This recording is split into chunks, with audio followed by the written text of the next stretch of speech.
லிங்கம் வாஸ்து அன்பர்கள் அனைவருக்கும் வணக்கம். லிங்கம் வாஸ்து யூடியூப் சேனலில் நம்ம பல பதிவுகளை பார்த்துக்கிட்டே வர்றோம். இன்னைக்கு 28 36 உள்ள 2BHK சவுத் ஃபேஸ் பிளான் பார்க்க போகிறோம். இப்போ சவுத் ஃபேஸிங்கில் அக்னி மூலை கன்னி மூலை முன்புறத்தில் இருக்கும், ஈசான மூலையும் வாயு மூலையும் பின்புறத்தில் இருக்கும்.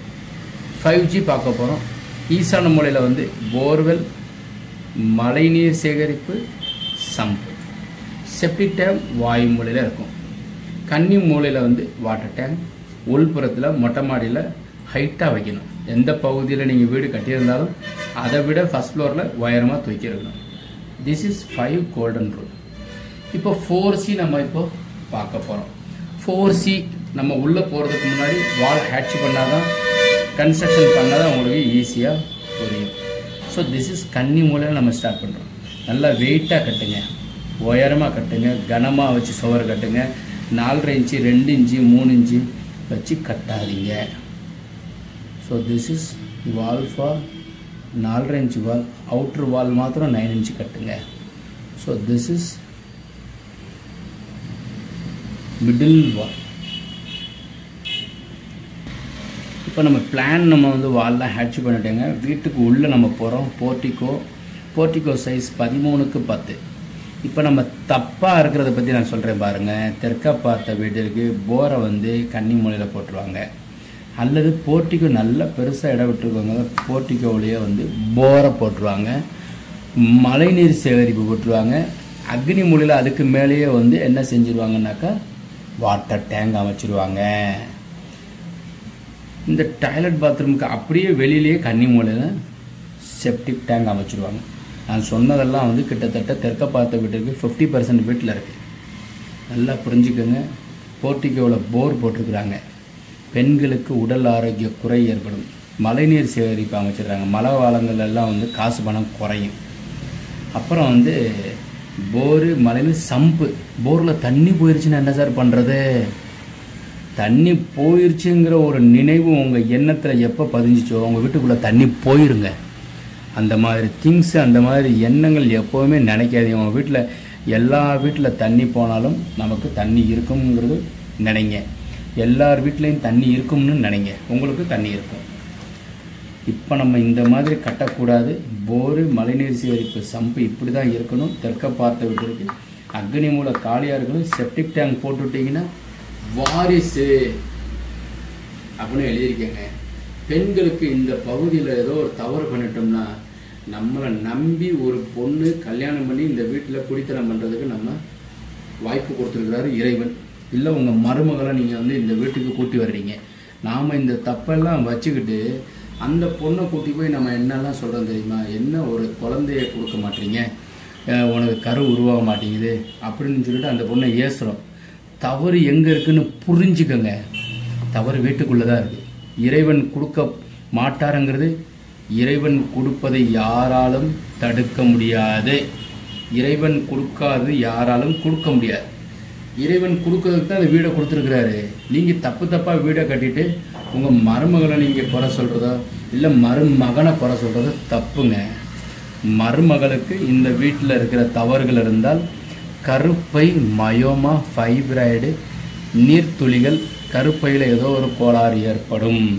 அதனால் தயவு செய்து வீட்டை ஆல்ட்ரேஷன் பண்ணால் தான் வாரிசு உருவாகும். ஈசான மூலைக்கு உண்டான ஒரு குரு பகவான் குழந்தைக்காரகன். திருச்செந்தூருக்கு போயிட்டு வந்தால் கரு உருவாகும். வீட்டை அதுக்குள்ளே மாற்றி வைங்க, இல்லைன்னா மாற்றம் பண்ணுவதற்குண்டான வாய்ப்பை இறைவன் கொடுப்பார். ரிஷபராசிக்கும் கன்னிராசிக்கும் மகர ராசிக்கும் இப்போ 7 ராசம் கண்டசனி ஒரு மாற்றத்தை கொடுப்பதற்கு உண்டான வாய்ப்பை கொடுக்குறார்.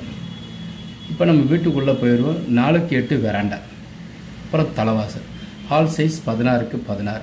பூஜா கிழக்க பார்த்துருக்கு. ஹேத்தாப்பில் ஒரு 6க்கு 6 பெரிய ஜன்னல். கிச்சன் 8க்கு 8. விண்டோ 3க்கு 2 விண்டோ, 2 விண்டோ. சரிங்களா? தென் மாடிப்படியில் இந்த பக்கம் ஒரு 10க்கு 11 ஒரு பெட்ரூம் வித் ஜன்னல் 2. கன்னி மூலையில் கார்ட்டை போட்டிருக்கிறோம். அப்புறம் யூட்டிலிட்டி உள்ளே வந்தோம்னா டோர், எதிர்த்தாப்பில் விண்டோ, 10க்கு 16 ஒரு பெட்ரூம், பீரோ, கபோர்டு, விண்டோ. இப்போ நம்ம 5G பார்த்துட்டோம், 4C பார்த்துட்டோம், 3R. ரிஷபராசி, கன்னிராசி, மகர ராசிக்கு ரிஷபராசிக்கு இப்போ வந்து 27/12/2020 அஷ்டமத்து சனி முடியுதுங்க. கன்னிராசிக்கு அர்த்த கண்ட சனி முடியுது. மகர ராசிக்கு வந்து பாத சனியாக ஜென்மத்துக்கு சனி வர்றாரு, பாத சனியாக இருந்தது முடியுது. அதனால சனியினுடைய தாக்கம் குறையும். இப்போ வந்து 9ஆம் தேதி, 18ஆம் தேதி, 27ஆம் தேதி பிறந்தவங்களுக்கும், இது தமிழ் தேதியா ஆங்கில தேதி சார்? ஆங்கில தேதி தான் சொல்லியிருக்காங்க. எனக்கு இந்த நியூமராலஜியில் பெருசாக இன்ட்ரெஸ்ட் இன்வால்மெண்ட்டு கிடையாது. இருந்தாலும் நான் கொஞ்சம் அதில் தெரிஞ்சு புரிஞ்சு வச்சிருக்கிறேன். அதனால் ஆங்கில தேதியை தான் சொல்லப்பட்டிருக்கு. அதை தான் நான் உங்களுக்கு சொல்கிறேன். ஜாதகம் வந்து ஒரு வீடு கட்டணும்னாக்கா நிறைய பேர் என்ன செய்கிறாங்கன்னாக்கா, கல்யாணம் செய்வதற்கு ஜாதகத்தை எடுக்கிற மாதிரி வீடு கட்டுறதுக்கு ஜாதகத்தை எடுத்து யாருமே பார்க்கறது கிடையாது. யார் லோன் கொடுக்குறாங்க அப்படின்னு பார்க்குறாங்க, பேப்பர்ஸை கொண்டு போய் கொடுக்குறாங்க. நண்பர் வீடு கட்டுறாரு, அவர் தான் துரிதமாக செயல்படுறாரு, எனக்கு அதை பற்றி ஒன்றும் தெரியாது, அதனால் அவர் போகிற வழியிலே நானும் போகிறேங்க அப்படின்னு சொல்லிட்டு வீடை கட்டிடுறாரு. அவரால் வீடு வந்து ஏதோ வந்து லோன் கிடைக்கிது, லோன் செட்டில்மெண்ட் பண்ண முடியுது, இவரால் செயல்பட முடியல. இவர் வந்து நிறைய சிரமப்பட்டு கடைசியாக வீடு விற்கிற சூழ்நிலை ஏற்படுது. காரணம் என்ன? வீடு தப்புங்க, அந்த வீடு சரியாக இருக்கலாம், இல்லை ரெண்டுமே ஒரே மாதிரி தான் சார் வேலை பார்த்துருக்குறோம். அவர் வீட்டுக்கு ஈசான மூலையில் அவங்களுக்கு போரை போட்டுவிட்டோம். 2 பேருமே பக்கத்தில் நம்ம வீடு கட்டுறதுனால நீ வந்து வேணா வந்து கன்னி மூலையில் முன் முகப்பில் போட்டுக்கப்பா, உனக்கு வந்து நாளைக்கு போர் போடுறதுக்கு ஈஸியாக இருக்கும் அப்படின்னு சொல்லி, எனக்கு சந்துக்குள்ளையாக இருக்குது, நீ ரோட்டுக்குள்ளே போட்டுக்க அப்படின்ட்டாரு. இவருக்கு வந்து கன்னி மூலையில் போர் போட்டார். லோன் அடையாதுல எப்படி அடையும்? நம்ம வீடை தப்பாக கட்டிவிட்டோம்ல. எந்த ஒரு வங்கியும் இவன் லோன் கட்டக்கூடாதுன்னு சொல்லி கொடுக்கறது கிடையாது. இவன் லோன் கட்டணும்னு தான் கொடுக்குறாங்க. இவரால் கட்ட முடியாத சுச்சுவேஷன் ஏற்படும் போது வாஸ்து ஃபாலோவிங் தப்பாக இருக்கு. எந்த வங்கியும் வாஸ்து ஃபாலோ பண்ணுங்கன்னு சொல்றதும் கிடையாது.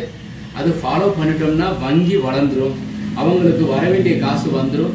இந்த ஏலத்திற்கு விடப்படுது, இந்த வீடு விற்பனைக்கு, இந்த நகை விற்பனைக்கு அப்படின்னு சொல்றதுக்கு உண்டான ஒரு அட்வர்டைஸ்மெண்ட்டே இல்லாமல் போயிருங்க. தயவு செய்து இந்த வங்கியில் இருக்கிற அதிகாரிகள் இதை கொஞ்சம் கவனம் கூர்ந்தீங்கன்னா நிச்சயமா உங்க காசு கண்டிப்பா உங்களுக்கும் வந்துடும். அந்த வீடு வச்சிருக்கிறவரும் அவருடைய மனத்தாங்களும் குறைஞ்சிருங்க. அதனால இந்த மேனேஜர்களுக்கும் அதனுடைய சஃபரன்ஸ் போய் சேரும். அவனை நம்ம கழுத்தை பிடிச்சி எப்படி இருந்தாலும் வங்கிக்கு கடன் கட்டணும்ல, அவனை போய் கழுத்தை பிடிக்கும்போது அவன் ஏதோ வந்து மன கஷ்டத்தோடு அந்த வித்துட்டு வெளியே வந்துடுறாரு. அதனுடைய தாக்கம் நம்மளையும் பாதிக்கும். யார் அவங்கள போய் ப்ரெஷர் பண்ணுறாங்களோ அவங்கள பாதிக்கும். அதனால் அவன் வீடு வாஸ்துப்படி கட்டுறானாங்கிறது ஒரு முறை நீங்கள் வந்து, இது ஒன்றும் சட்டத்தில் உங்கள் இல்லை சார், பரவாயில்ல, ஒரு முறை ஒரு நல் எண்ணத்தோடு நீங்கள் ஃபாலோ பண்ணி பாருங்கள். வாஸ்து உள்ள வீட்டில் வசிப்போம், வளமுடன் வாழ்வோம். மீண்டும் நாளை ஒரு நல்ல வரைபடத்துடன் சந்திக்கிறேன். வணக்கம்.